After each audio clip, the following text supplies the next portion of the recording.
2025 September మాసానికి గాను మేషరాశి వారి యొక్క మాస ఫలాలు చూసుకున్నట్లయితే కొంత మిశ్రమ ఫలితాలనేవి గోచరిస్తున్నవి. మొదటగా కొంత అనుకూలంగా ఉంటుంది, ఆర్థిక వృద్ధి కలుగుతుంది.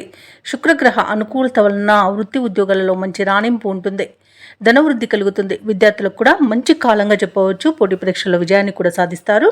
ఇక వ్యాపారస్తులకు అధిక లాభాలు లభించే అవకాశం కనిపిస్తుంది.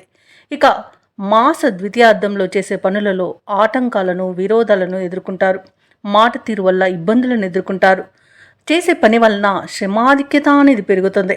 కుటుంబ సభ్యుల నుండి వ్యతిరేకతను కూడా ఎదుర్కొంటారు. కాబట్టి కాస్త సంయమనం పాటించండి. అలాగే ఆదాయానికి కొంత ఇబ్బంది తప్పకపోవచ్చు. పనులు చేయబుద్ధి కాక బద్ధకంగా కూడా ఉంటుంది. ఆరోగ్యం కూడా అంతంత మాత్రంగానే ఉంటుంది. ఇక ప్రతి పనిలో కూడా చికాకు కలిగించే సంఘటనలు జరుగుతాయి.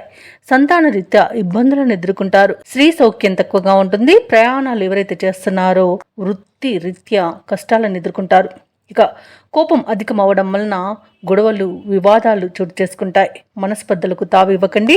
మాట తీరుని కొంత మీరు మార్చుకోవడం వలన మంచి ఫలితాలను పొందుతారు. ఎవరైతే దూర ప్రయాణాలు చేస్తున్నారో వారికి వాహన ప్రమాద సూచనలు ఉన్నవి కాబట్టి తగిన మరమ్మతులు చేయించుకోండి వాహనానికి. అలాగే వాయిదా వేసుకోవడం కూడా మీకు కొంతవరకు మేలు చేస్తుంది. అయితే మాసాంతంలో వీటన్నింటి నుండి బయటపడగలుగుతారు. గొడవలు, విరోధాల నుండి బయటపడగలుగుతారు. కుటుంబ సఖ్యత కలుగుతుంది. మంచి ఆదాయం కూడా లభిస్తుంది. ఆరోగ్యం కూడా కుదుట పడుతుంది.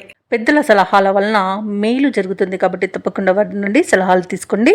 సొంత నిర్ణయాల కన్నా పెద్దల సలహాలు మీకు ఎక్కువగా లాభిస్తాయని చెప్పవచ్చు. ఇక ఇంట శుభకార్యాల నిర్వహణకు ప్రయత్నిస్తారు. చేసే పనులలో అవరోధాలు తొలగిపోవడం వలన కొంత లాభాలు అయితే లభిస్తాయి. ఇక ఈ సెప్టెంబర్ మాసమంతా కూడా మీకు అనుకూలమైన ఫలితాలు రావాలి అంటే మేషరాశి వారు ఆంజనేయ స్వామి వారిని ఆరాధించడం వలన మంచి శుభ ఫలితాలను పొందుతారు.